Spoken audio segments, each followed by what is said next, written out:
Hi, everyone. So we are here with Laura Clark, who has been a massage therapist for 25 years. And I wanted to bring her on because our group is all about wellness. I first started getting massages regularly, probably 8 or 9 years ago, and have not had a massage probably since COVID. I guess a lot of us are probably going through that. I'm not the only one. Um, so, Laura, can you tell us a little bit about how you got started in the field? Sure. Well, thank you for having me. I have been a massage therapist for 25 years. I began um, really out of my undergraduate degree is in exercise science, and I've always been into athletics and sports. And after an initial stint working for in recreation, I decided I'd go back to school and become a physical therapist. While I was doing that, I was also working part-time for a PT, and I recognized I would come out of a degree Hmm. and $150,000 in debt, doing more of what the insurance companies were telling me to do and not having enough hands-on time with people, Hmm. which is when I decided to go into massage because of the connection that I could create with an individual for 30, 60, 90 minutes instead of, the kind of and PT is great. It's a really important, valuable way to get well. But I wanted to go deeper with connecting with people through Mm. body work. Yeah, yeah. Wow. So tell me a little bit about so our the reason that we do interviews in this group. And if you're watching this on YouTube or my blog, a little bit different setup. But the reason that we do interviews in this group is to um, add value for people, and expose them to things maybe they hadn't been thinking about in the wellness realm.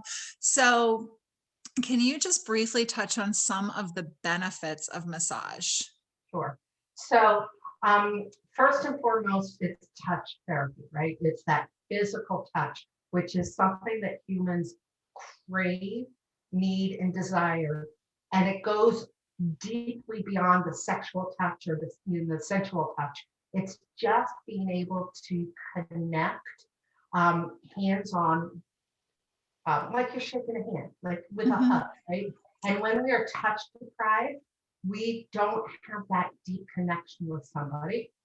And when we can't create a deep connection with one person or other people, then there's really a challenge developing relationships. So I believe that the first and foremost benefit of massage therapy is getting people to listen to their bodies, what their bodies are telling them, and being able to create a relationship with their body and feeling good about it.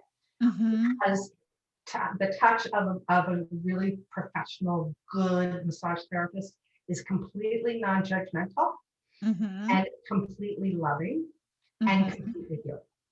Yeah. So that's the first benefit. The second benefit is deep relaxation, right? It's a place where, I have a lot of clients who would come to me and they'd say, I just want to check out. And I'm like, okay, babe, just check out for the hour, right? They just want that safe place to forget about everything and relax, take those deep, deep breaths, um, and allow their bodies to start going back into a sympathetic, um, rhythmic, right? Rhythmic, slow paced motion versus this run that we tend to be on all of the time. So that's the second benefit, is just kind of checking out, quieting down, getting still. And then, of course, the third benefit of massage therapy is that it is therapeutic, right? So there are techniques and modalities within the umbrella of massage therapy which go to supporting your body to help heal itself. I I correct them because they say, oh, yes, she's such a great healer. And I say, thank you very much. But I like to look at it as a partnership, that my hands are supporting your body to do the work that it needs to do to reset and heal itself, because we have power in this body to heal ourselves.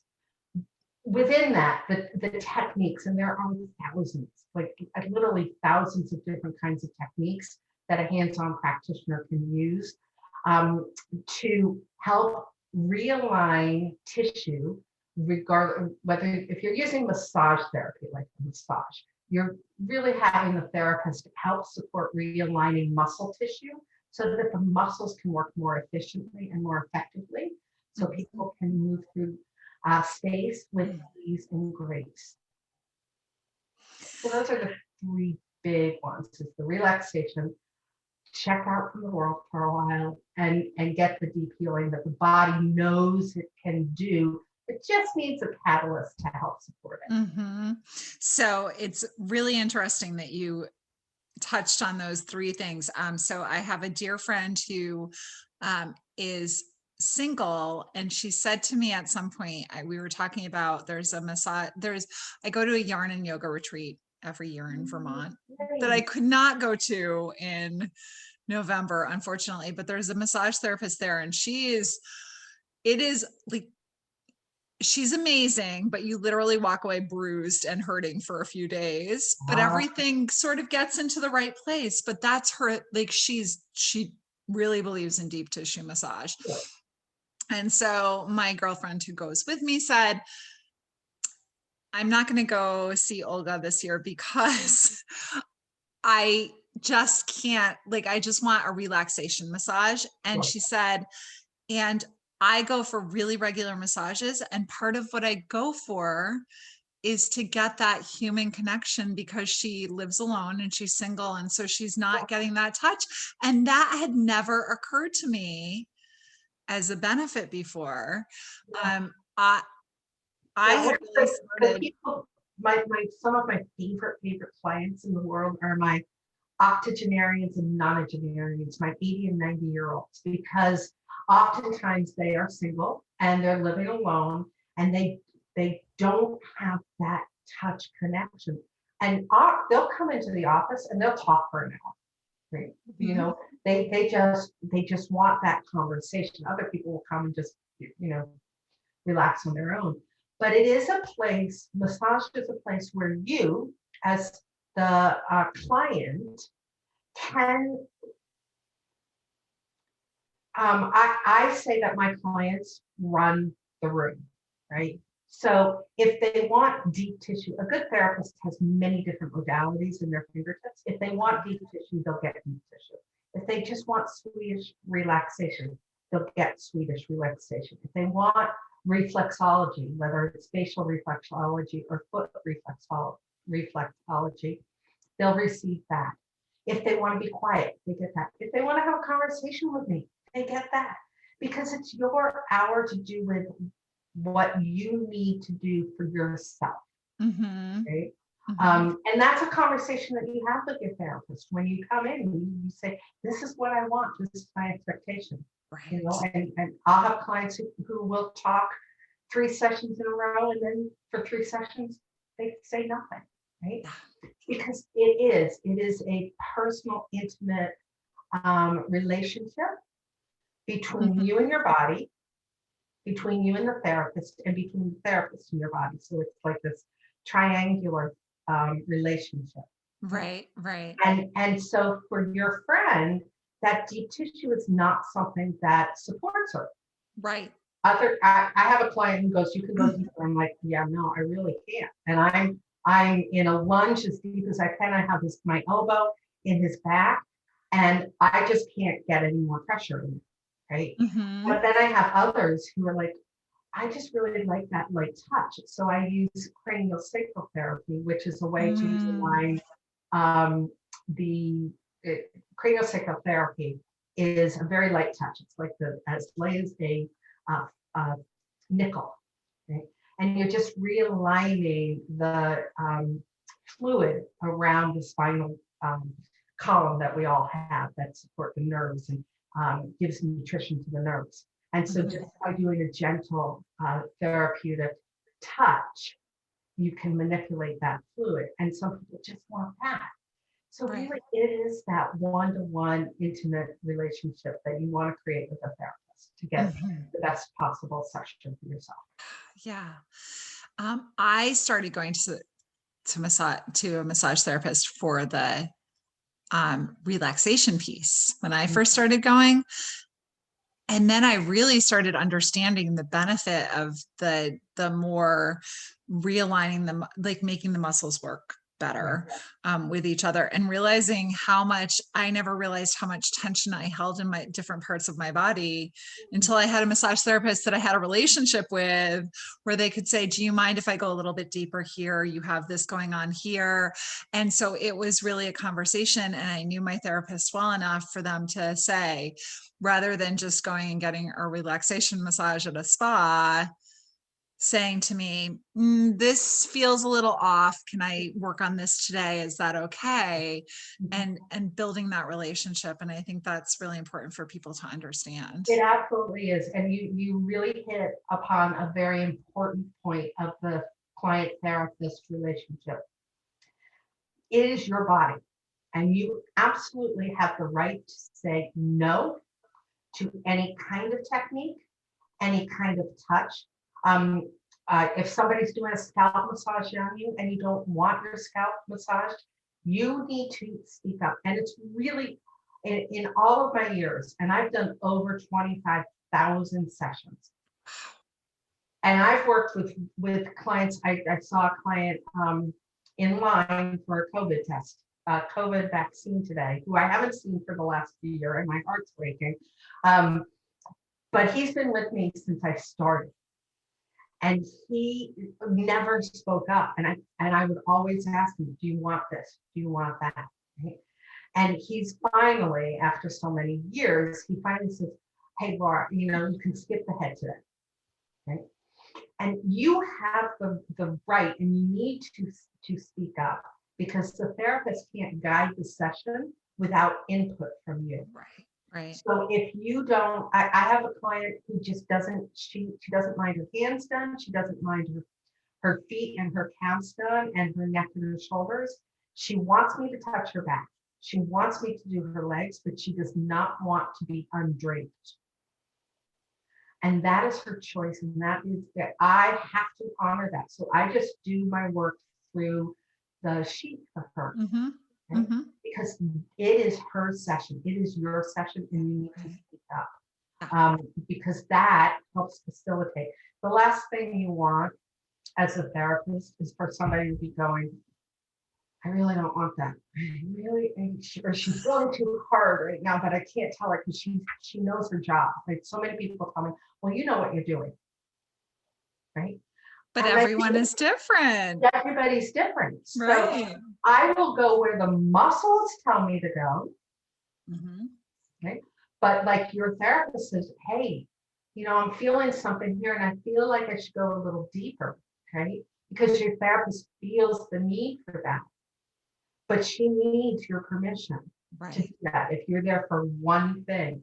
Right. So please honor yourself and speak up. If the room is too hot, if the room is too cold, if you need an extra pillow somewhere, if you want the music louder or lower, or a different kind of music, or no music at all, right? You are investing really good money for this session. Right. So please, in order to get the full wellness out of it, speak your piece. Great tips. Because I think so many times people go for a massage and they feel like, oh, like I'm not supposed to talk, or I'm not supposed to say anything. And like you said, they know what they're doing. It's their job. And when you develop a really nice rapport with your massage therapist, the benefits are so much better. I had a massage therapist who noticed, so I was one of the first diagnosed cases in America of Lyme disease. Oh, yeah. And yeah, I was 4 years old. And I've found that a lot of people with Lyme also have like Raynaud's. So they have coldness in their extremities, right? So I have my massage therapist actually started heating up, like putting heated booties on my feet to make sure that my feet were warm enough, because she knew that I was too cold, my feet were too cold, and it wasn't as enjoyable for me. So when you develop that relationship with a massage therapist, they start to know you well and ask you questions that other people, may not know or pick up on, but it's just making that experience so much better for you, because I could relax so much more and get so much more out of the session if I wasn't sitting there thinking, geez, my feet are freezing. Right. And you're shivering and yet you're trying to relax. That doesn't work. Right. And the room was plenty warm enough. My feet are just always cold. So I just needed that. And she recognized it and made sure that my feet, she would put the little booties on my feet and make sure they were warm enough. And it was wonderful. Let's talk about that a little bit. Let's talk about rapport building, because ultimately the question that I get at the end of the session with a new client who is not necessarily there fully for relaxation, but maybe, her shoulder bothers her, or, she's been sitting too long at her desk. She will ask me, when should I come back? That was a question that just came up in the comments that I was just about to ask you. So how did I know that? And the answer is, really, it's up to you. If you are trying to utilize massage to repair something, right? So you've got carpal tunnel and you're trying to get some work done on your wrist. You woke up and your neck felt really sore one day and you went to the massage therapist the next day. Utilize the therapist's knowledge to answer that question, because they may say next week, they may say 3 weeks, they may say a month. You will design a plan for somebody who's coming for a specific reason. Okay? I have a lot of referrals from a physical therapist that I know. So we are working in conjunction with the therapy. So I already know from what they're doing how best to support it. So we come up with a plan. But if you really want to just integrate it for wellness, both from a mind, body, and spirit perspective, to help your muscles to stay strong and support you, to add in extra relaxation and take some time for yourself, the answer is what works for you, what works for your schedule, what works for your pocketbook, because I recognize that this is typically an out-of-pocket expense, and we need to have that line item in our life for wellness, whether that's the green smoothies that you make at home and the monies that you use for that, whether you go to a chiropractor, whether you the number one line item in my wellness plan is pedicures. Because for me to go get a massage, I'm like, oh, I would do this differently. I don't relax in massage. Yeah. Right. But when I get a pedicure, right. So that's a line item I have. So whatever works for you. But traditionally, to gain the benefits of it, at least once a month. If you can do it every 2 weeks, I have many of my clients are every other week individuals. So, but it helps to have that continuous connection for rapport building, whether that's once every 2 months, once a month. I have a client who comes every year on her birthday, and we have a great rapport. But then I don't see her for a year. Yeah. So there is a cumulative effect to receiving massage at least once a month that you would experience. So to that point, the other big question I had for you, and I know how I've chosen mine, how do you find and choose a massage therapist? What questions should people be asking if they've never been to a massage therapist before? I mean, you can drive by and just sort of see a massage. How do you figure it out, right? Like, how do you choose someone? It is really, really hard to find a really good massage therapist to meet all of your needs. I will tell you this. But once you do, you will never leave them. Mhm. So I'll come from it from two stems. One is if you're doing it for therapeutic results, you twisted your ankle, you're working with a physical therapist to get better range of motion, and you want to accelerate the healing. You have Lyme disease, and you want it to support your Lyme disease. You have, a multitude of anything. My best suggestion is to talk to your healthcare providers that are supervising you. Ask your PCP, ask the chiropractor, ask the physical therapist, because they have a Rolodex. They have a Rolodex of alternative therapists that they can choose from. I have certain primary care physicians who will refer a certain type of person to me. I do a lot of lymphedema work, so I have a lot of people who refer that to me. I have a couple physical therapists who used to refer deep tissue to me, but I don't do a lot of deep tissue anymore. So they put me into the Rolodex for oncology. They put me into the Rolodex for reflexology. So I'm still in their Rolodex, but I'm not there for deep tissue. So speak with your primary care and the other doctors who are supporting you, because they have their fingers on the pulse. If you're looking for incorporating massage therapy into a wellness routine and practice for yourself, honestly, ask your friends. I believe that word of mouth is the best way to understand where to find a good therapist. Ask them, why do they love their therapist? What's the room like? What's the attitude like, right? Is the therapist a talker? You may not want a talking therapist. You might want to go to somebody else, right? Ask about the style. Ask about the rapport that your friends have with them. Right? So like my friend who said, I tell this person I want relaxation and Swedish massage, and she cannot help but go deeper, obviously not the right fit for her. Yeah. Exactly. If you know that therapists, and a lot of therapists get very specialized.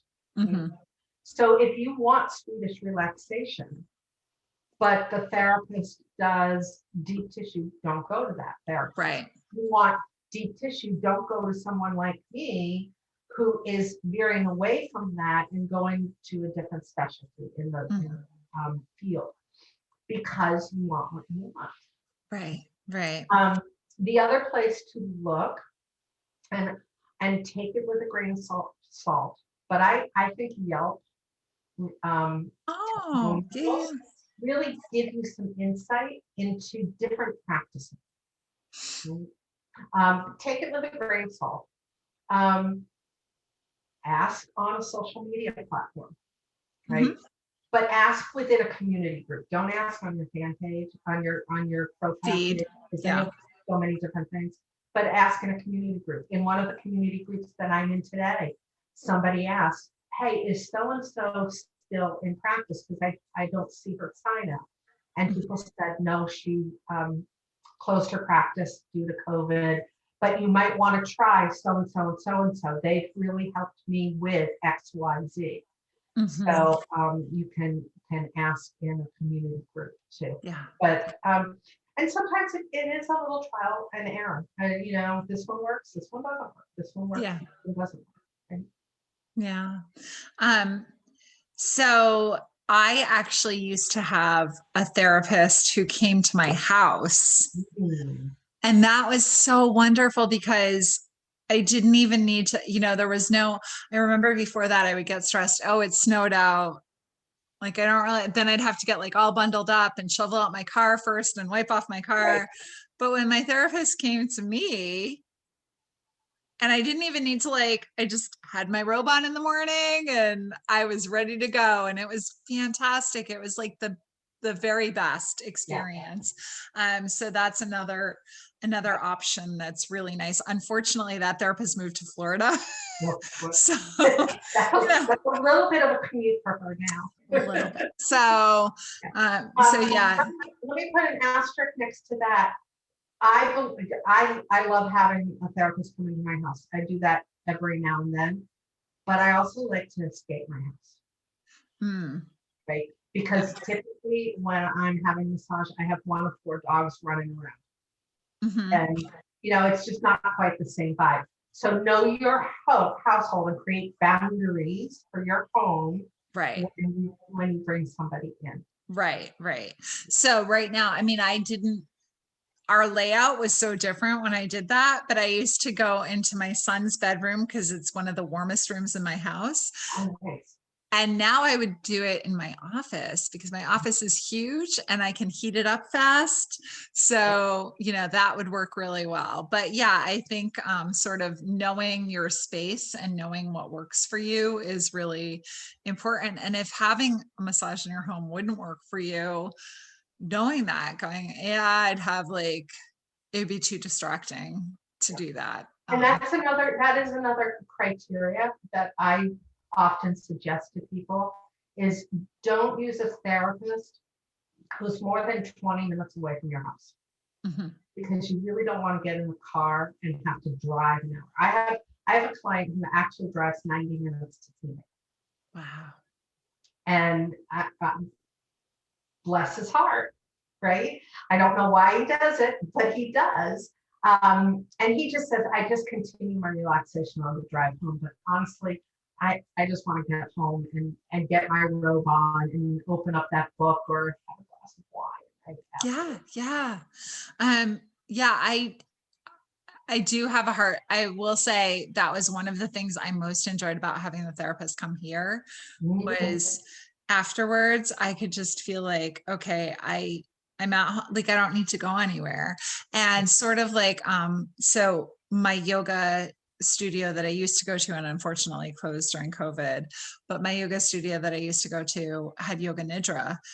And the worst part was getting in the car afterwards and driving home because you're sort of in that super happy, Zen place. And then you have to get in a car and drive home. And it almost makes it, so I love the suggestion of don't pick a therapist who's too far away because then you have to deal with traffic on the way home. Right. Can we address kind of the monkey in the room? Can we address massage and COVID? Yes, absolutely. Please. Yeah, it's a challenge for everybody, right? This COVID thing. Yeah. And at some point in time, the challenges will lessen, dissipate, right? And we will embrace that new time for ourselves. Massage therapy during COVID has been a very difficult vocation and profession to navigate. Most massage therapists were closed for at least 3 or 4 months across the country. There were some pockets that didn't close, but at least 3 or 4 months. And there are still pockets that are mandated to be closed at this point. So it's a challenge, right? Because we're told to socially distance, wear our masks, and it's kind of hard to be 6 feet away from somebody and touch them all at the same time. We are asked to be in well-ventilated rooms, and many massage therapists have rooms that have no windows, right? Or windows that don't open. So some questions that you should ask when making an appointment to get a massage is, what kind of ventilation is in your room? And if they don't say that the windows are open between clients for at least 15 minutes, minimum of 15 minutes, or a HEPA filter that runs for 4 or 5 cycles between clients, please don't schedule an appointment with that therapist. if your therapist in the state of Rhode Island, where I am, to offer a massage, both the therapist and the client have to be masked at all times. So that means when your face is in a face cradle, you have to be masked. It's not terribly relaxing, but you can find that space, right? It can get heat, you can get pretty warm in there.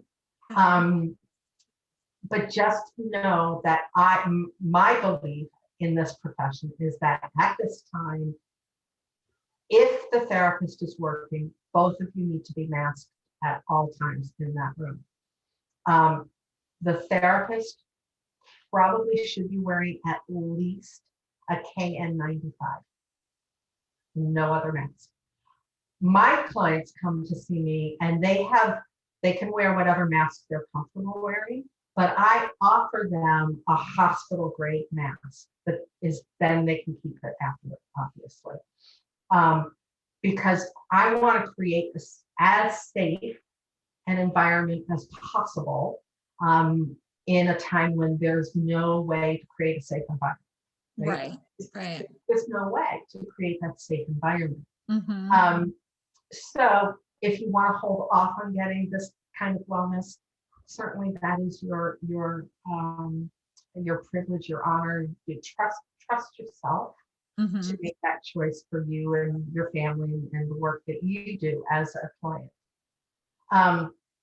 But know that therapists are cleaning. I do more cleaning than I do rubbing now. So for every client that comes in, so I will work from a client from 9 to 10. I clean the room from 10 to 10:30. And then I vacate the room from 10:30 to 11:30 so that my HEPA filters can do their magic. So I have an hour and a half window between clients. And I feel that that's the best possible way I can keep people as safe as possible. Right? There are, however, some ways to do some self-massage at home that you can utilize to create that wellness and that relaxation. So if there aren't any other questions coming up, I can share. I am not, let me just double check because sometimes Facebook decides to be a little bit difficult. I know. I am not getting any other questions coming up. So okay. I'm sure that people would love that. So let's do a couple of those things.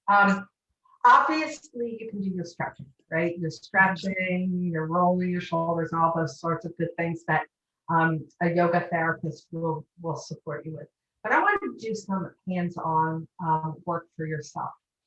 Because we are working in a society right now where we are all trying to live well and increase our immune system, there is some lymphatic drainage massage techniques that you can do yourself to stimulate your lymph system. Your lymph system is that thing that moves through your body that helps white blood cells, which are the cells that keep us well in your body. So those things you can do is just kind of grab underneath your armpit by your breast and just rotate, right? And you're going to rotate up just slowly. It's a light pressure up towards the inside of your armpit, right?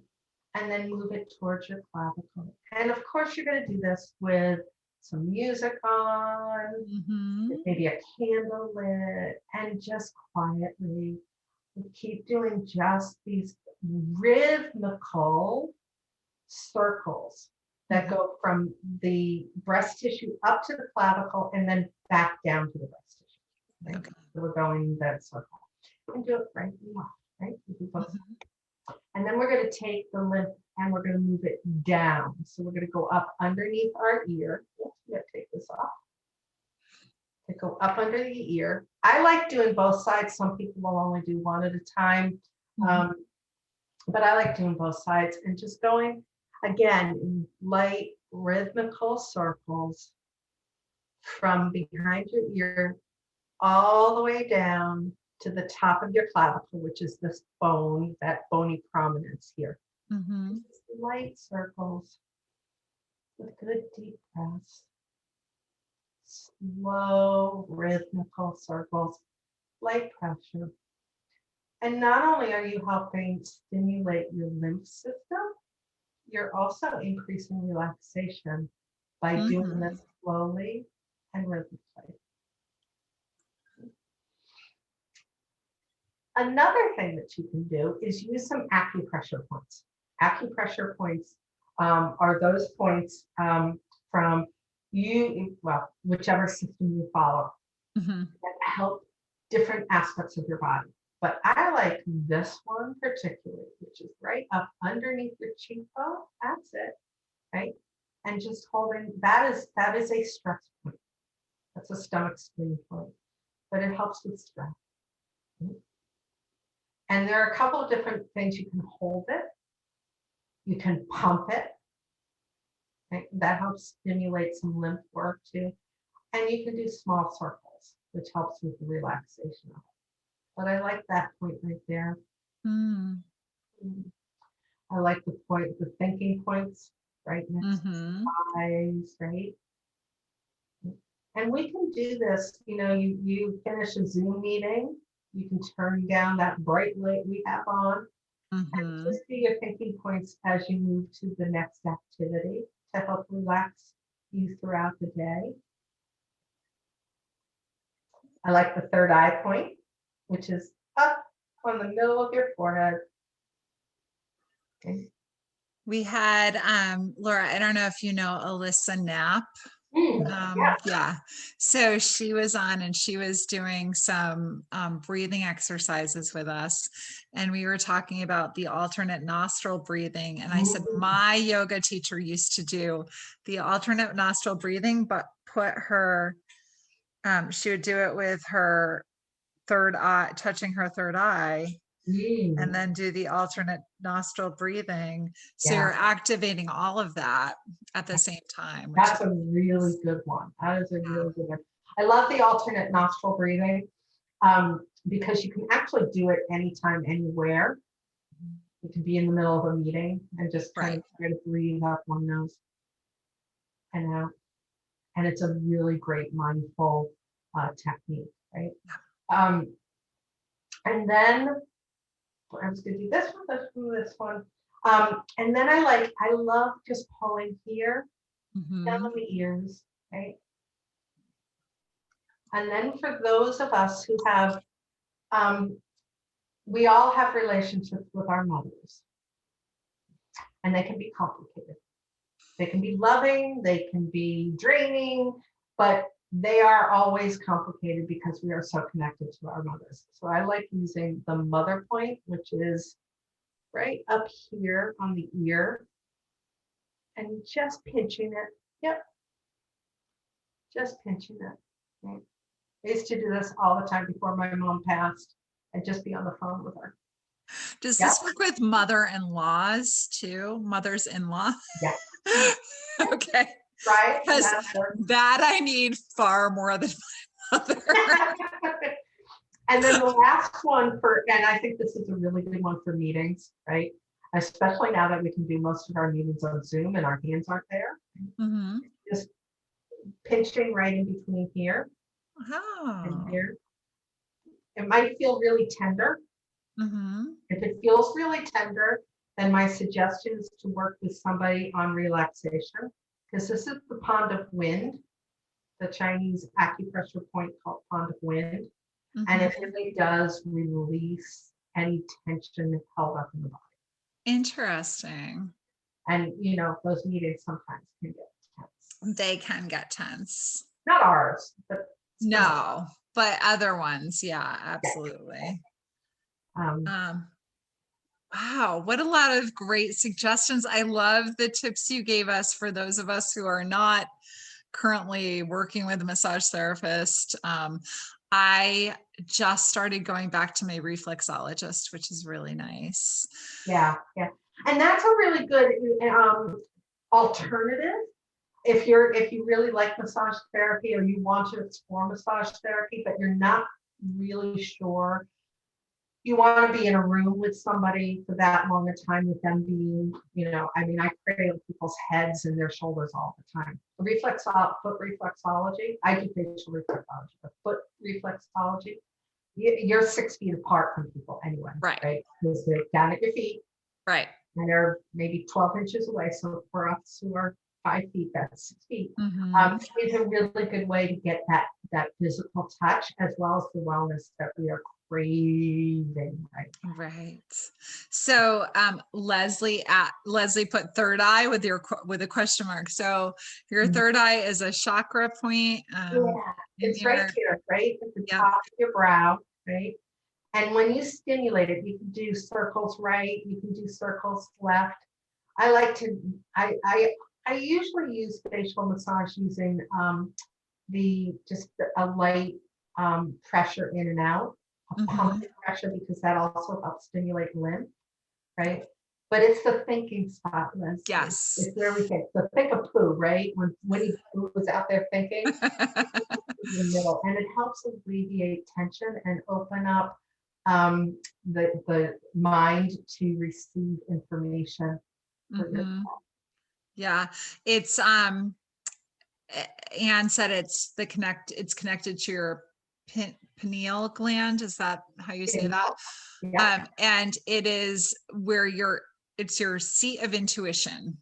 So if you are tapping into that, and if anybody's watching and they want to come to our morning meditation, little plug for our morning meditation. So Laura, my goal for 2021 was to get back into my meditation practice because I had kind of gotten away from it. So we opened it up to everybody on the team and who's in this group watching this, and we do every morning at 7.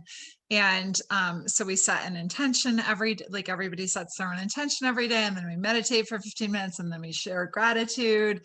And so I always like to, when I am starting to meditate, I always like to obviously focus on breath, but also sort of focus on my third eye, because that can really help you when you're meditating. yeah. And there's the chakras and the Chinese acupressure Meridians, yeah. the meridians, they all support the ability to allow energy to flow through your body. Right. So it doesn't get stuck and stagnant, so that it helps both the mind, the body, and our spirit at the same time. Carrie McPherson just hopped on. So I want to thank Carrie McPherson, because I was looking for a massage therapist to talk tonight. And I reached out to my networking buddies, and Laura and I had met once, and I said, who can connect me to a massage therapist? And Carrie immediately said Laura, and I said, oh, Laura's awesome. I would love to interview Laura. So I'm so happy that Carrie jogged that in my memory, because I didn't think of you as a massage therapist. So tell us what else you do, just so we can give you a little plug for your business as well. Yeah, so massage therapy is definitely controlled by geography, right? I can only reach so many people within the geography that I live in, and my heart, I love helping people on my table. But what I know is that, and this is one of the reasons I kind of decided to start wearing a second hat, is that they come into my room and they say, please fix me. I'm here fixing. But I know that they're going back out into their real world. I know that they're going back to their challenges and their obstacles, and they're challenged trying to find the right solutions for whatever those things are. And what I know is that the truth lies within each of us, right? It's in our heart and our soul. We can always find the answer that we need by tapping into that intuition for ourselves. So I branched out, and it's something that I did for myself, and I've gotten trainings. So I am the founder of the Wise Institute. I am a master soul coaching practitioner and trainer, where I help you find your purpose, reawaken it, Listen to your heart and your soul so that you can take the courageous steps forward when I'm not there at 3 o'clock in the morning, right? And you need to find those answers for yourself. I help support you in creating those systems for yourself that do that. And that's Gotcha. how you and I know each other, Beth. Exactly. You didn't know I wore the massage hat first. I did actually, but because I knew you from your other role, it wasn't my immediate, oh, of course I'll call Laura. You know, it was, and I think Carrie, I knew what you did because I heard you speak, but I think before I ever heard you speak, Carrie had said to me, oh yeah, my massage therapist, Laura, or Laura's a great massage therapist or something like that. So that's how I initially knew you, through Carrie. And so then she jogged my memory. Oh, remember Laura does that too. So everybody, Carrie is she's a connector that connects all of those dots for all of us. She literally, and yeah, she connects the dots, right? So we know each other through the Polka Dot Powerhouse, which is the networking group that we belong to as well. Well, and I'm not even gonna call it networking. It's just a women empowerment, supporting each other. I call it net fun work. You call it what? Net fun work. I like that. Yeah.